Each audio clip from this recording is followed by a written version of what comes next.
नमस्कार दोस्तों, किसी भी काम के करने को कर्म करना कहते हैं और कर्म मन, वाणी या शरीर से किया जाता है। कर्म अच्छे या बुरे दोनों प्रकार के हो सकते हैं। अच्छे या बुरे सभी तरह के कर्मों का भुगतान करना ही होता है, इसलिए कोशिश तो यही होनी चाहिए कि कर्म इकट्ठे ही ना हो पाए।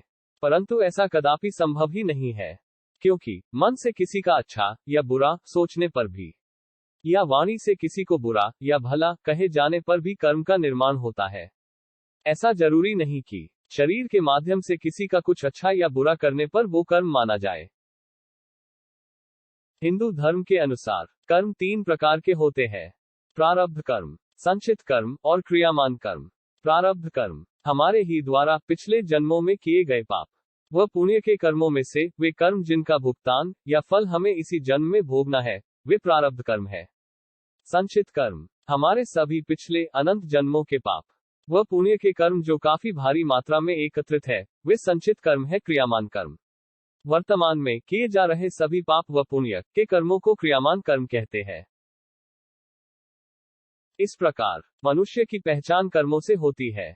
उत्कृष्ट कर्मों से वह श्रेष्ठ बनता है और निकृष्ट कर्मों से पतित बनता है।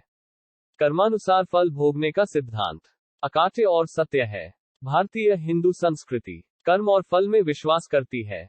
मनुष्य जो कुछ प्राप्त करता है वह उसके कर्म का ही फल है। जिस तरह आजकल सीसीटीवी कैमरे लगे होते हैं और हमारी हर गतिविधि उसमें कैद हो जाती है, उसी तरह हमारा हर एक कर्म भी एक सजीव कैमरे में सुरक्षित है। मानव निर्मित सीसीटीवी तो कभी भी खराब या बंद भी हो सकता है, लेकिन इस सजीव कैमरे से बचने का कोई तरीका नहीं है।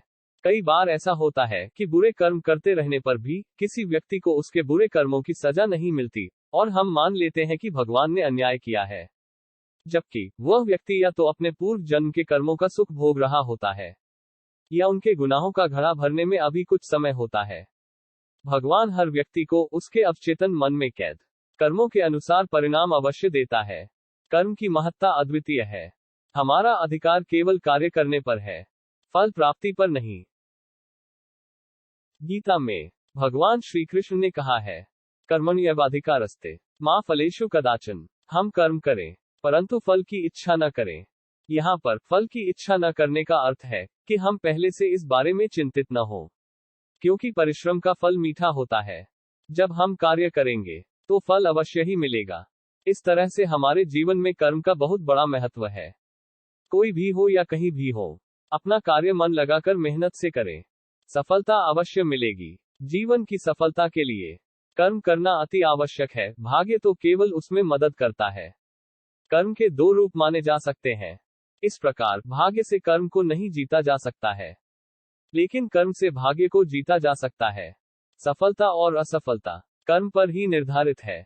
परिश्रम से किए गए हर कार्य में सफलता अवश्य मिलती है, जो भाग्य को भी बदल देती है। भाग्य में जितना लिखा है उतना ही मिलेगा, यह सोचकर हाथ पर हाथ धरे बैठने से भाग्य भी रूठ जाता है। जिस प्रकार भाग्य से पुश्तैनी संपत्ति मिल जाती है, किंतु उसे संभाल कर रखने के लिए मेहनत करना पड़ता है, नहीं तो राजा से रंक बनने में देर नहीं लगती।